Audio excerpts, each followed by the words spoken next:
It's your boy Life of Darius, aka Dre the Martian, and we are back. Well, actually, no, we're not back. We're here today with the first video on this channel, man. Welcome to the actual Life of Darius channel, even though I can still call myself Life of Darius on my main channel. But yeah, the goal of this channel is kind of more to look into the lore of bands, like watching interviews, documentaries, YouTube docs like this, maybe movies, things of that nature. Pretty much anything that doesn't have copyrighted music in it will be on this channel. This will be the hub for that. So if you're interested in that part of rock and roll, the lore of bands, stories about band members, you know, the ups and downs, things of that nature, this is the channel for you, man. And it's Life of Darius, aka Dre the Martian, man. So come on, man, pull up, man, pull up, quit playing. This is just for two specific reasons. One, I don't want to clog up the feed on my main channel because there's going to be a lot of albums on there. So I'm not going to have time to, like, you know, flood y'all inboxes with albums, interview reactions, documentary reactions. Like, I just want to put that in a separate hub. And also, and more importantly, is copyright, right? When you make music reactions on YouTube, you're walking on eggshells, right? You're walking on a landmine pretty much. If YouTube want to change their rules in 2 years to make copyright even more strict, who knows? All the videos I just made might not mean shit. Might be gone, might be blocked out of nowhere. You know, YouTube loves to retroactively do stuff like that, which is crazy. But yeah, so them the two main reasons I made this channel. And just a little more freedom, do some more stuff. Probably talk a little hip hop on here every now and then. I'm definitely gonna make a video on the Drake and Kendrick beef. I'm sure y'all seen millions of videos on that, but I think mine gonna be a little different, man. But anyway, with all that being said, let me actually talk about the video today.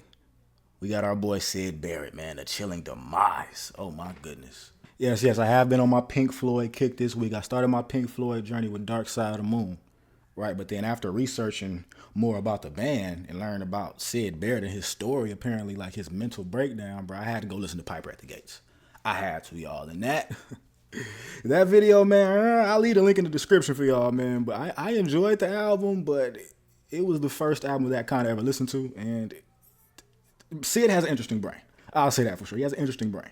I made the comparison, like, Syd is kind of like a Brian Wilson, obviously nowhere like in the same ballpark in what they do, but just in the fact that their minds and how they kind of come up with what they come up with, and like the things that inspire them are just very interesting. Like the things they write about, Brian Wilson writing about wind chimes, you know what I'm saying? Syd writing about scarecrows and bikes and shit. Like it's crazy to me, right? This whole rock shit is crazy. I'm really getting immersed into this world. I'm really enjoying it, and I'm sure it reflects in the content, man. I'm just having a good time, and I hope y'all are too.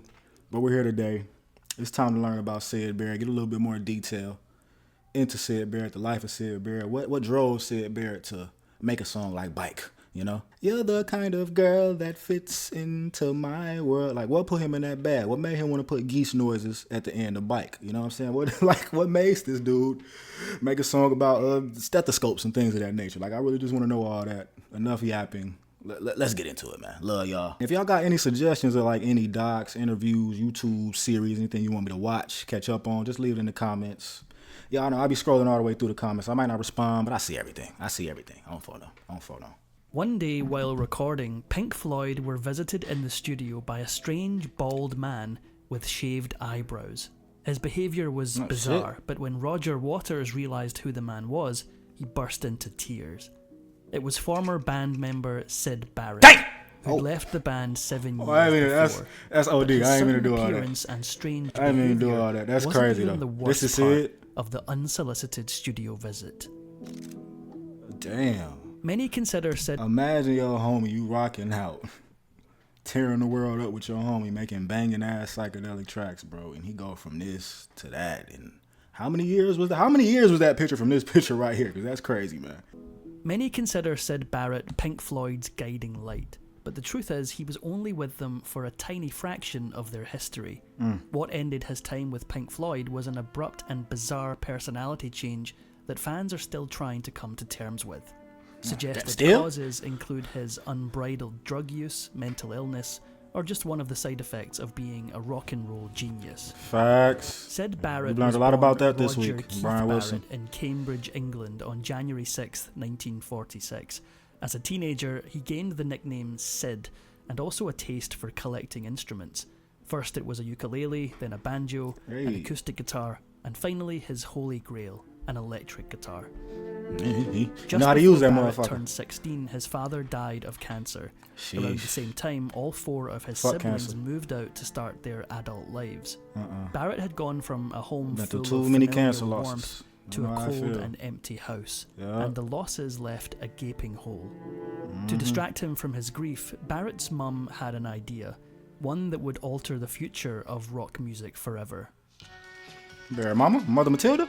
At this time, Barrett was playing in a band called Jeff Mott and the Mottos, and his mum had the idea That for ain't the it. band to perform their music right in the living room.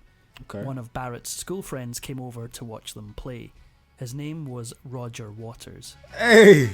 Roger on the Waters was keys. a musician himself, Roger on the and seeing keys. Barrett's potential eventually asked him to join his band, T-Set.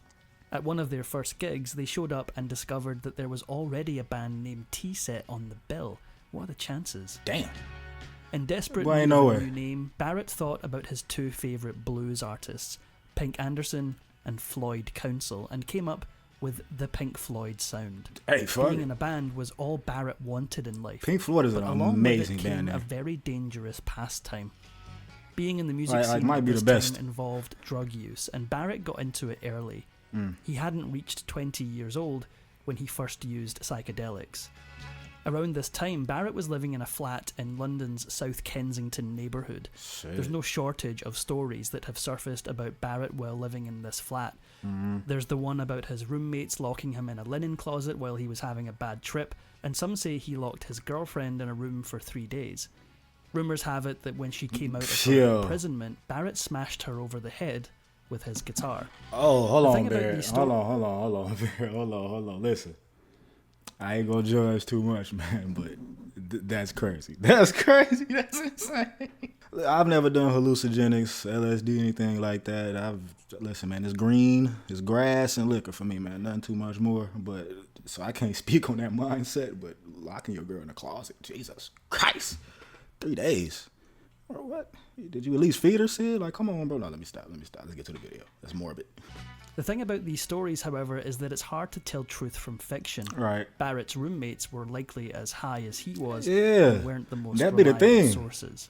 They're One making thing him the was for poster sure, boy for this shit. Barrett It was wasn't just off him. the deep end, but he still had a ways to go before he hit rock bottom. They just held it together a Pink little better than Floyd soon Syd. That's became all. the house band at a psychedelic club called UFO.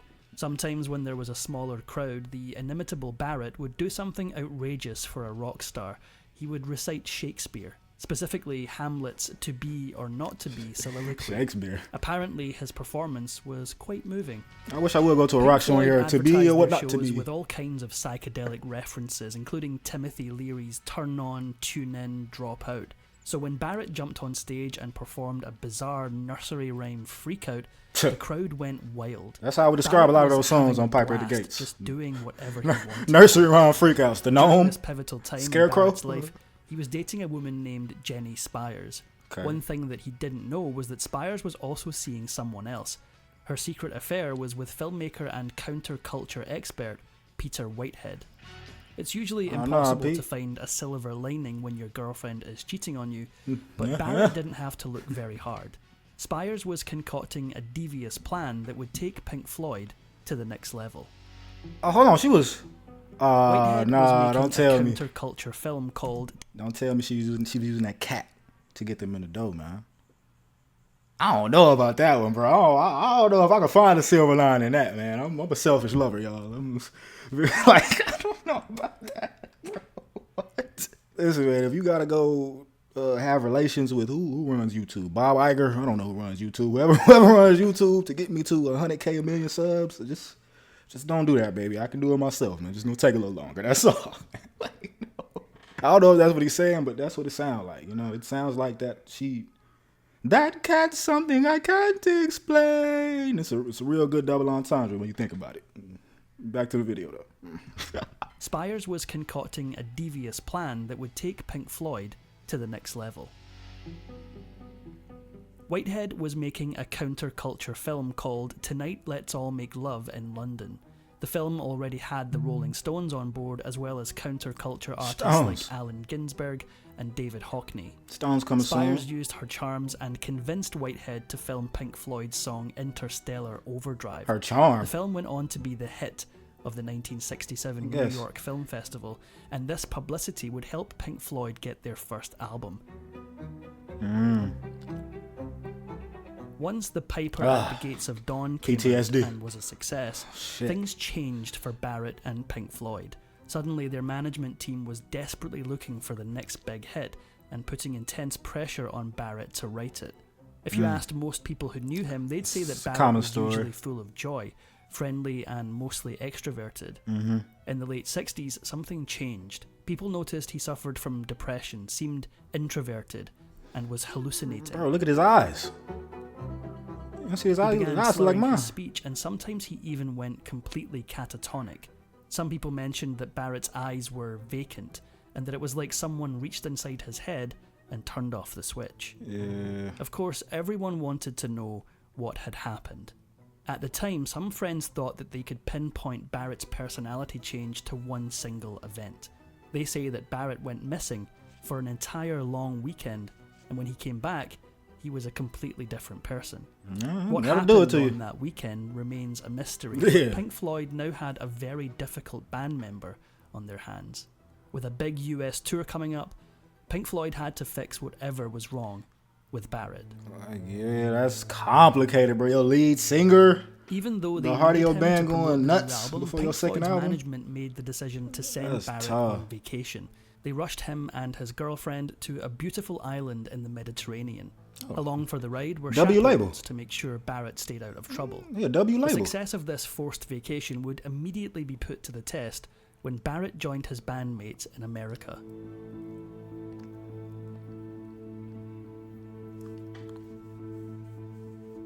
His arrival in Los Angeles set the tone for the US tour. First, he mistook LA for Las Angeles. Vegas, then announced that he'd forgotten his guitar. Then he followed that up by falling into a swimming pool.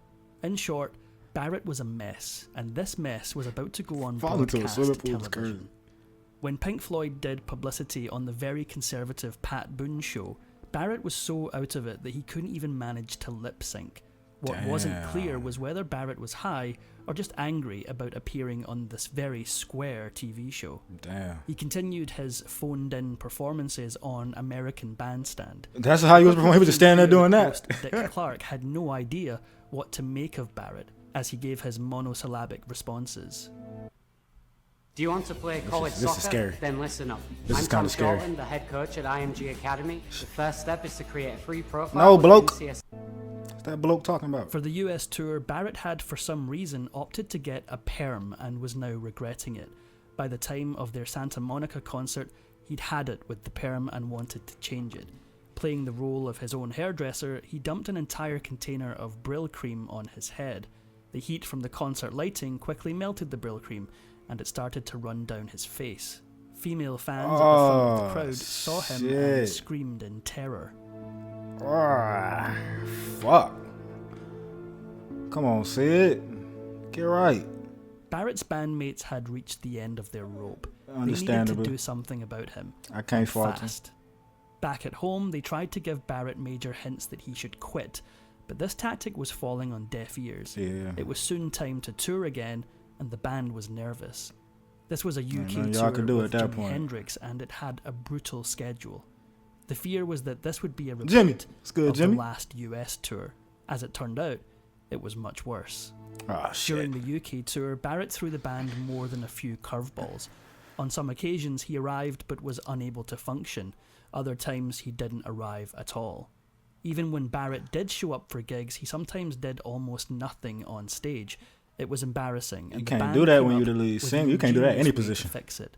They hired Specifically a lead new singer. band member to cover for Barrett if he shit. couldn't play or chose not to. Ah, shit. Here, Pink Floyd ended up hiring Barrett's own best buddy, David Gilmour. Oh, this is But that if David Barrett Gilmour. felt offended over this, he didn't show it. At least not at first. Best friend. Oh, they ain't say nothing like that in the Weekend article. I thought he was just a replacement. These dudes knew each other. Okay, that's crazy. That's interesting. That's an interesting dynamic. I just heard him say Barrett didn't really feel a way about that. But hey, come on, bro, my best friend. Y'all gonna let him come in and make classics with y'all?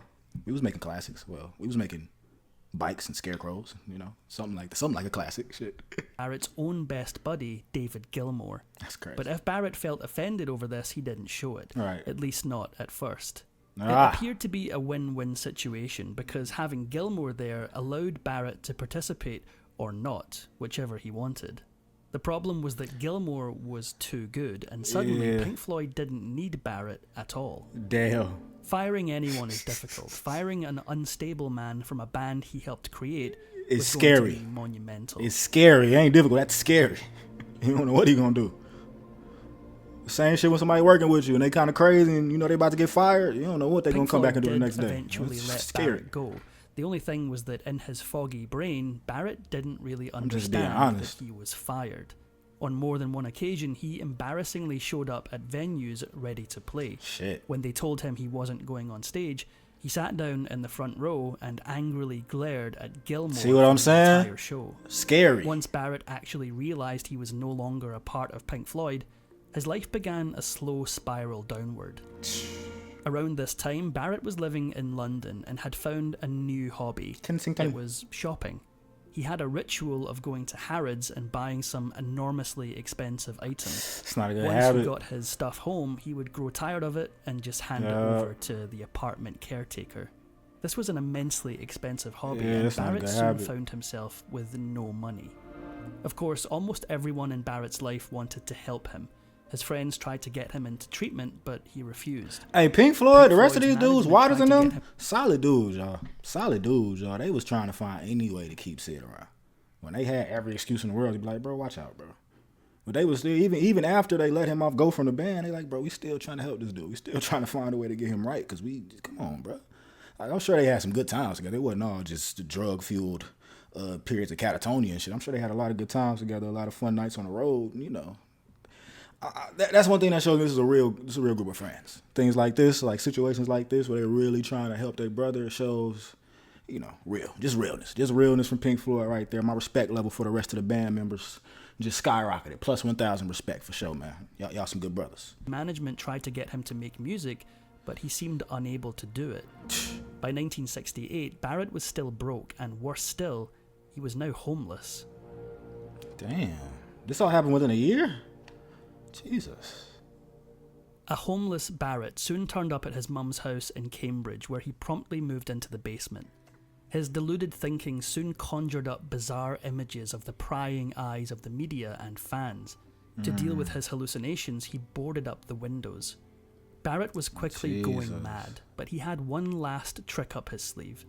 He attempted a solo career, but after 2 albums, he called it quits. He got 2 albums? To make it perfectly clear he got got 2 solo into albums? music, he dropped the name Syd and went back to Roger. Years later, when a radio DJ mistakenly called him Syd, he replied, "Syd can't talk to you now." Just like Elvis, Syd Barrett had left the building. Syd has left the In the building. 1980s, Barrett started having angry outbursts and checked himself into a facility.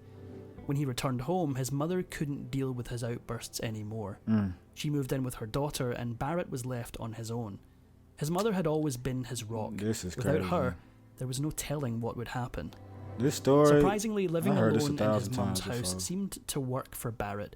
He returned to his love of painting and started new hobbies. He That's was good. collecting coins and learning how to cook. He regularly met his mum in town and they'd go shopping together. That's good. Life was looking rather ordinary, but for Barrett, ordinary seemed like the only choice that worked. Sadly, his happiness would be short-lived, as fate would soon deliver him a new tragedy. Ah, shit. Come on, bro. Yo! Why this kind of banging now? We gotta get to the video, man. Y'all ain't gonna get me. Shit was banging, y'all. My fault. In 1991, Barrett's mother died. She was an important Oh. constant in his life, and her passing set him off on a dark and bizarre mission. Yeah, oh. He started by chopping down the fence and only tree in her front garden. In his misery, he made a pile of the debris and lit it ablaze. Yeah. Next, he took his old art books and diaries and destroyed them. All of this was a way to get through his profound sorrow. Now he had to pick up the pieces and see what he could make of his life. To deal with the loss of his mother, Barrett threw himself more deeply into painting. He worked outdoors, mostly because his canvases were extremely large, but there was a major drawback. Overzealous fans would climb the fence at night and take his brushes. Leave bro alone. Aside from this annoyance, however, life was good. Roger Barrett finally found a way to be He in ain't the no world. Ian and Pink Floyd no Then he more. Get off got his. a business call from his doctor. Doctor. I'm in bed. Doctor. When he was just over 50, Barrett visited the doctor and found he had type B diabetes. This was apparently genetic, and to overcome it, he simply needed to change his diet and take medication. It's easier said For a than done. complicated man like Barrett, this was too much to ask. Yeah. He sporadically followed doctors' orders, but often didn't. In the end, it was cancer that took Barrett's life at the age of 60. When remembering him, the media at the time chose to refer to his psychedelic drug-induced breakdown. In fact, most people focus on this as the reason for his mental collapse. Pink Floyd's Wish You Were Here contains a tribute to Barrett that takes up most of the album. It's called Shine On You Crazy Diamond. Back in 1975, a disheveled man walked into the studio while Pink Floyd were recording. It took the band 45 minutes to realise the strange man was Syd. He was heavier and he had shaved his head and his eyebrows. When Roger Waters realised that this man was actually Barrett, he was so troubled by his friend's appearance that he burst into tears. Richard Wright said, "We hadn't seen him for 2 years, and for some incredible reason he picked the very day that we were doing a song about him." Barrett left the studio later that day without saying goodbye, and it was one of the last times any of his old bandmates ever saw him. Dang! What? If you enjoyed this video, please give it a like and subscribe for more videos. I don't know if I enjoyed it, bro, but thank you. That was... Picture this. You're sitting at home alone watching YouTube videos. That's what I'm doing. Why you can't find them about your mental I'm motivated, shorty. Shut up. All right. That's the end of the video, man. Amazing video. This is, fascinate. Well, vaccinate? That word down there under the title, right? Vaccinate. Y'all go like, subscribe. I'm sure he has a lot more content like this on his channel. It's probably gonna be the last time we check out Fascinate, but amazing video, man. Just a lot of good perspective in that video right there. One thing I will say, after hearing Syd's story, man, it's a sad story just because of his connection to what would become literally one of the top, 3 biggest bands of all time, like ever, right? So his connection to them makes this like such an interesting story, but just listening to how everything played out, it seems like par for the course with addiction, man. Like you start off bright, bubbly, extroverted, and then you start to kind of get into the real world. You can't cope with some of the things that are going on, so you start to take these drugs and escape. And it stops, and then it stops being an escape, and more so becomes a habit, right? Because you need to escape every day, right? So it just like that. Then that cycle just repeats itself until it gets to the point where your friends, even if your friends were in these activities with you, doing these drugs with you at some point, if you're doing too much, now they got to withdraw from you a little bit and like, yo, what can we do to help you? But from Syd's perspective, I could see like him kind of, if he's already messed up in the mind, already delusional. And he sees these people who he was probably doing this stuff with him, kind of trying to help him. Like, I can see why he might not have been just receptive at all to anything the Pink Floyd members were trying to do for him. But I do respect Pink Floyd constantly trying to help, doing what they can do. Apparently, they made a tribute song to him on one of their albums. We definitely gonna check that out at some point. But yeah, man. Like even the part about him going back home to his mother and all that, and finally finding some stability at home with his mom, and then his mom passing, and that's normally how it goes. Once somebody gets to the point where they move back in with their mom and they kind of start to get better with their addictions and start to find passions, and if something happens, and it's tough, bro. It's tough. I can tell y'all as a mama's boy myself, as a mama and grandma's boy. I can tell y'all myself, man. I wouldn't know what to do much if my grandma or mom passed right now. Like I would still move on, man, but it would be, yeah, man. I understand Syd. I understand him a lot more after watching this. I definitely want to dive more into just Pink Floyd, the band. More videos like this. I don't know if y'all know any better videos kind of describing Syd Barrett, Pink Floyd, like more in-depth videos, but if y'all do, link them in the comments. Right? It doesn't just have to be like shorter 15-minute videos. It can be an hour and a half, things like that. My attention span, listen, like most people my age, man, this little thing right here didn't kill my attention span too much, y'all. We can sit here and enjoy videos that long, but this was just getting the channel started, talking to y'all, man. Something that was very relevant on my main channel to watch. Because Syd Barrett, Pink Floyd. We're about to have a long journey with these dudes, man. So we had to watch this one. But that's it for today. I don't really have a schedule for this channel, man. Just turn on post notifications, man. There's going to be constant uploads on here. It's always going to kind of relate to what we're doing on the main channel, but not always, if that makes sense. But yeah, enough yapping, enough talking. Life of Darius, Dre the Martian, Therapy gang. All right, with that being said, I'm gonna bid y'all adieu. It's your boy Life of Darius, aka Power R Talk Dre, and I am Jesus Sandals, man.